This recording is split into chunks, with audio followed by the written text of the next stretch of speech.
Work done in deflecting a dipole in electric field. द्विध्रुव को विद्युत क्षेत्र में घुमाने में किया गया कार्य।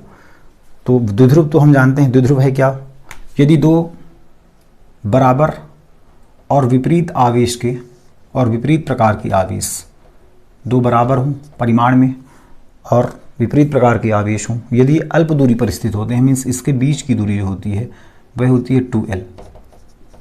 ठीक, ऐसा निकाय कहलाता है वैद्युत द्विध्रुव, जिसमें द्विध्रुव आघूर्ण P की वैल्यू होती है Q इंटू 2L।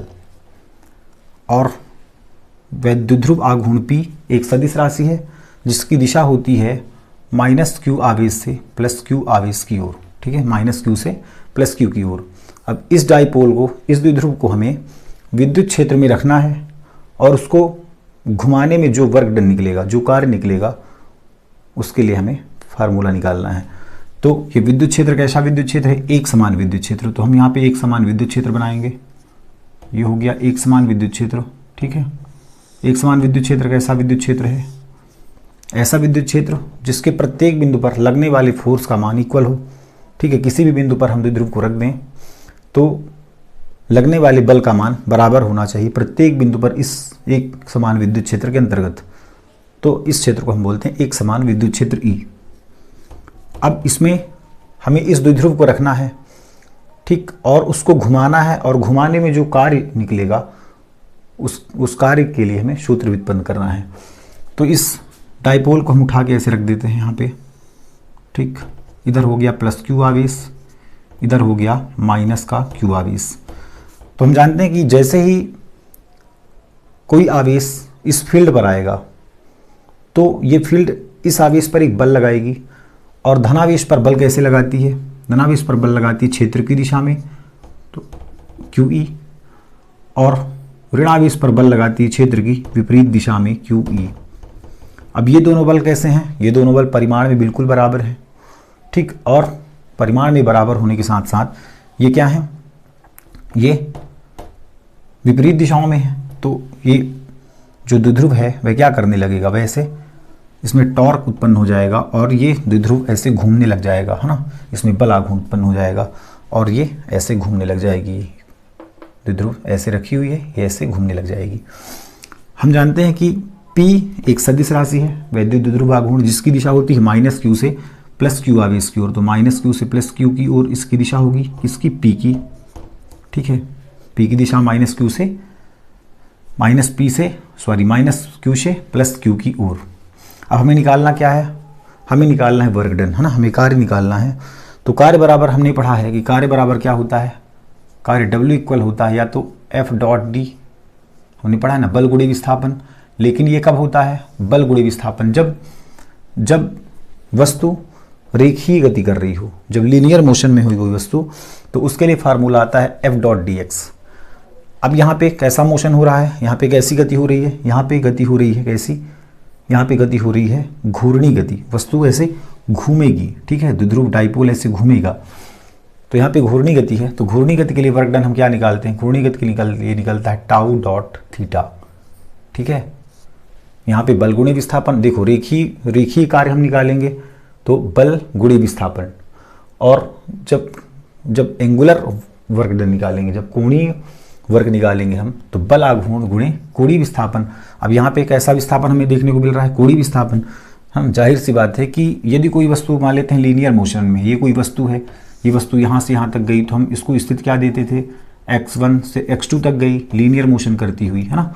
अब वस्तु ऐसे घूम रही है तो इसका विस्थापन कैसा होगा, θ1 से θ2।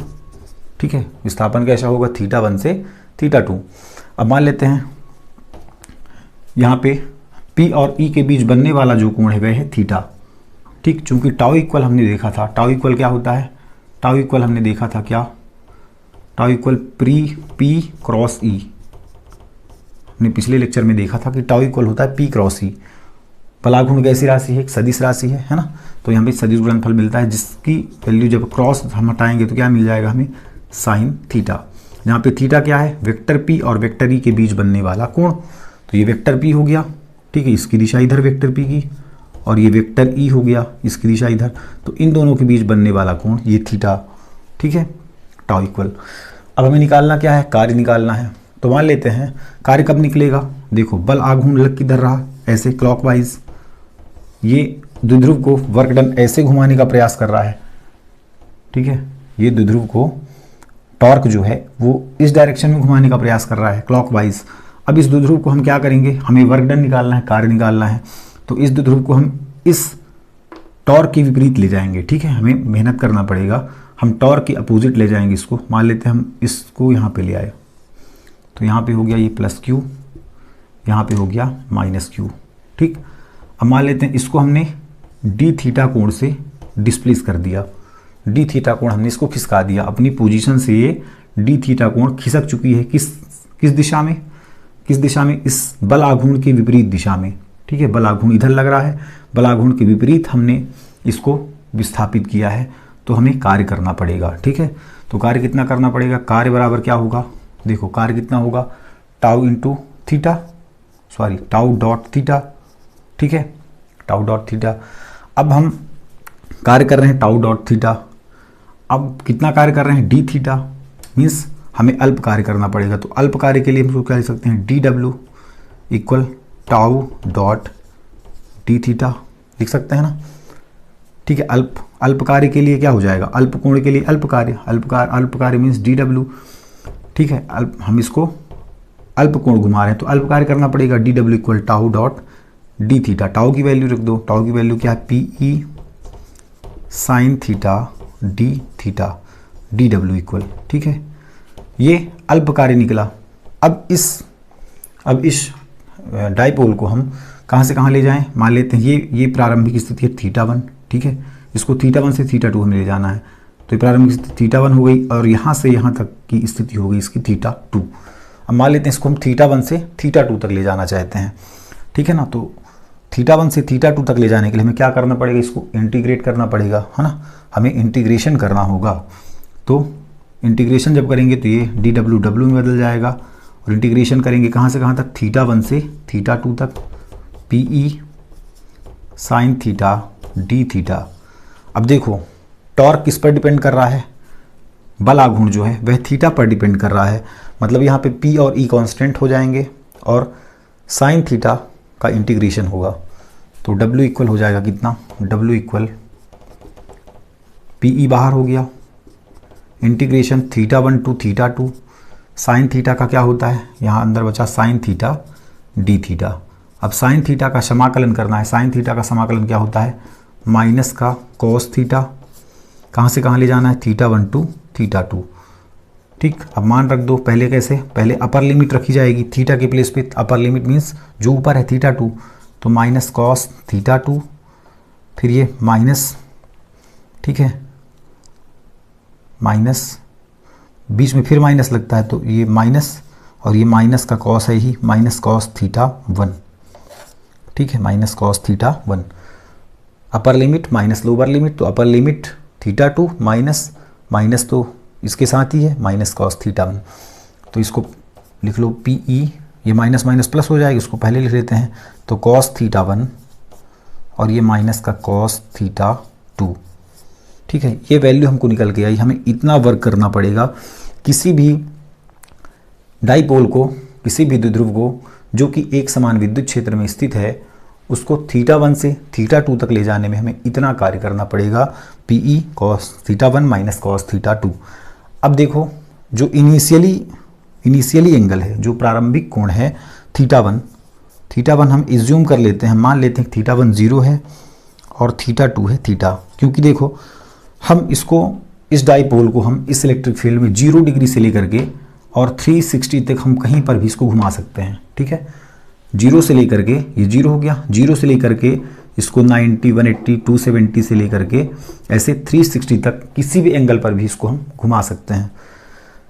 तो हम इनिशियली मान लेते हैं कि हम 0 डिग्री से लेकर के 360 के अंदर किसी भी डिग्री तक इसको घुमा सकते हैं, तो इनिशियली हम 0 ले लेते हैं और थीटा 2 इक्वल थीटा, मतलब हमको जितने एंगल तक घुमाना है हम उतने एंगल तक घुमा सकते हैं, इसलिए हम जो थीटा 2 है उसको हम केवल थीटा नाम दे रहे हैं। इसको आप चाहो तो 0 से 90 घुमा लो, 0 से 30 घुमा लो, 0 से 180 घुमा लो, आपकी मर्जी, है ना। तो यहाँ पे मान कितना आ जाएगा, W equal P E cos theta 1 कितना 0 माइनस कॉस थीटा टू कितना थीटा, कॉस जीरो की वैल्यू 1, कॉस जीरो की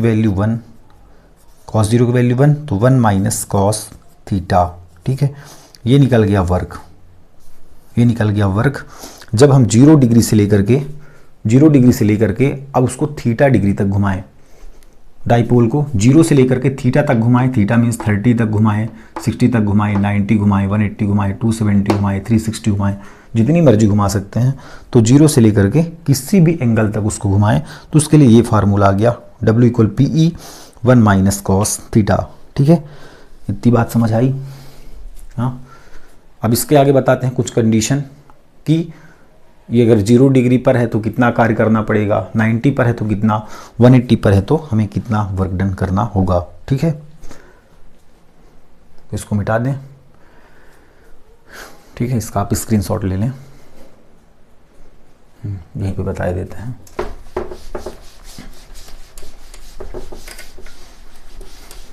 है ना, तो कंडीशन 1 है, यदि थीटा मीन्स थीटा टू जो कि थीटा है, थीटा यदि 0 डिग्री है, मीन्स थीटा 0 मीन्स एक समान विद्युत क्षेत्र में थीटा 0 हो, मतलब P और E के बीच बनने वाला कोण कितना हो, 0 हो। मीन्स हम इसको डाइपोल को कैसे रखेंगे, ये प्लस क्यू, ये माइनस क्यू, P की दिशा किधर होगी, माइनस क्यू से प्लस क्यू की ओर, ये P की दिशा, E की दिशा इधर, तो मतलब P और E की दिशा एक ही ओर है ना। ये हो गई P की दिशा और ये है E की दिशा, मतलब ये दोनों एक दूसरे के समांतर हैं, तो बनने वाला कोण कितना हो जाएगा, 0 डिग्री। यदि इस कंडीशन पे डाइपोल रखा हुआ है, द्विध्रुव रखा हुआ है इस कंडीशन पे, तब की कंडीशन में हमें कितना वर्क करना पड़ेगा, तो यहाँ पे वर्क करना पड़ेगा PE 1 minus cos theta, theta means 0, cos 0 की वैल्यू 1, तो PE 1 माइनस 1, 1 माइनस 1 0, मतलब इस कंडीशन पे हमें कितना कार्य करना पड़ेगा, 0। ठीक है, यदि 0 डिग्री के एंगल पर है, मतलब P और E की दिशा यदि सेम है, यदि P और E के बीच बनने वाला कोण 0 डिग्री है या P और E दोनों समांतर हैं, तो की कंडीशन में वर्क हमें 0 करना होगा, है ना, हमें वर्क करना ही नहीं पड़ेगा 0। स्थिति सेकेंड कब, जब थीटा कितना हो, जब थीटा 90 हो जाए। मान लेते हैं इसको डाइपोल को हम 90 डिग्री के एंगल पे रख दिए, तो 90 कैसे रखेंगे, ये एक समान विद्युत क्षेत्र हो गया। अब इसको ऐसे रख दिए हम 90 डिग्री के एंगल पे, ये प्लस क्यू चार्ज, ये माइनस क्यू चार्ज, दिशा किधर होगी, माइनस क्यू से प्लस क्यू की ओर, P की दिशा, ये हो गई E की दिशा, है ना। अब P और E के बीच बनने वाला एंगल कितना हो गया, ये दिख रहा है, P की दिशा इधर, E की दिशा इधर, इन दोनों के बीच बनने वाला एंगल हो गया 90। तो की कंडीशन में वर्क कितना करना पड़ेगा, वर्क आएगा PE 1 minus cos theta means cos 90, cos 90 की वैल्यू 0, PE 1 माइनस 0, ठीक, 1 माइनस 0 मीन्स 1, मतलब PE इंटू 1 मीन्स PE, तो हमें कार्य कितना करना पड़ेगा PE। ठीक है, यदि थीटा 90 है तो हमें कार्य करने पड़ेगा PE। अब यदि थर्ड कंडीशन, यदि थीटा 180 हो जाए, 180 मीन्स ये एक समान विद्युत क्षेत्र हो गया। अब 180 पर रख दो, मीन्स अभी ये 0 पर था ना, 0 पर था, ये प्लस क्यू था। अब 180 कब होगा, जब ये प्लस क्यू ऐसे घूम करके प्लस क्यू इधर चला गया। ठीक है, प्लस क्यू पलट गया ना, प्लस क्यू इधर है, अभी इस साइड है प्लस क्यू। अब ये जब 180 पर जाएगा तो प्लस क्यू इधर चला गया, मीन्स माइनस क्यू इधर आ गया। तो इसको ऐसे रख देते हैं, इधर चला गया प्लस क्यू, इधर चला गया माइनस क्यू, ये हो गई E की दिशा, P की दिशा किधर, माइनस क्यू से प्लस की ओर। तो अब P और E का डायरेक्शन कैसे दिख रहा है, P और E का डायरेक्शन कैसे दिख रहा बताओ, दोनों अपोजिट साइड है ना, P और E कैसे हैं, दोनों अपोजिट हैं। ठीक, P और E दोनों अपोजिट हैं, P और E दोनों अपोजिट हैं, है ना। ये हो इधर हो गई P की दिशा और इधर है E की दिशा, तो दोनों कैसे हैं, अपोजिट हैं, मतलब दोनों के बीच बनने वाला एंगल कितना है, 180, देख भी सकते हो। ये हो गई E की दिशा, ये हो गई P की दिशा, ठीक है। तो दोनों के बीच बनने वाला एंगल कितना हो गया, 180। तो की कंडीशन में वर्क कितना करना पड़ेगा, वर्क करना पड़ेगा PE 1 माइनस कॉस 180, और कॉस 180 की वैल्यू क्या होती है, कॉस 180 की वैल्यू -1, तो 1 माइनस -1, कॉस 180 -1, माइनस पहले से लगा हुआ है, तो PE 1 माइनस माइनस +1, मतलब 2PE, कार्य कितना करना पड़ेगा हमें 2PE। ठीक है, तो हमने आज सीखा कि कोई डाइपोल है, द्विध्रुव है, उसको एक समान विद्युत क्षेत्र में रखा गया है, तो उस पर हमें कार्य कितना करना पड़ेगा। हमने कार्य के लिए व्यंजक व्युत्पन्न किया, तो हम जानते हैं कि टॉर्क किधर लगेगा, जो बल आघूर्ण है, ये दोनों बल मिलकर के एक बल आघूर्ण लगाएंगे जो कि इस द्विध्रुव को इस क्षेत्र की दिशा में घुमाने का प्रयास करेंगे, और हमें इस क्षेत्र की दिशा के विपरीत, है ना, हमें इस क्षेत्र की दिशा के विपरीत डाइपोल को घुमाना है, ऐसे द्विध्रुव को घुमाना है, और हमें वर्क डन निकालना है, हमें कार्य फाइंड आउट करना है। तो हमने किया, जो कि हमें वैल्यू कितनी मिली, PE 1 minus cos theta. Condition हमने 3 कंडीशन रख के देखे, इन कंडीशन पे हमें कितना कार्य करना पड़ रहा है। तो थीटा 0 पर वर्क डन 0, थीटा 90 पर वर्क डन PE, थीटा 180 पर वर्क डन 2PE। ठीक है, ये था डेरिवेशन। कल हम देखेंगे एक समान विद्युत क्षेत्र में द्विध्रुव की स्थितिज ऊर्जा, कल पोटेंशियल एनर्जी की क्लास रहेगी अगली वीडियो में। ठीक, धन्यवाद।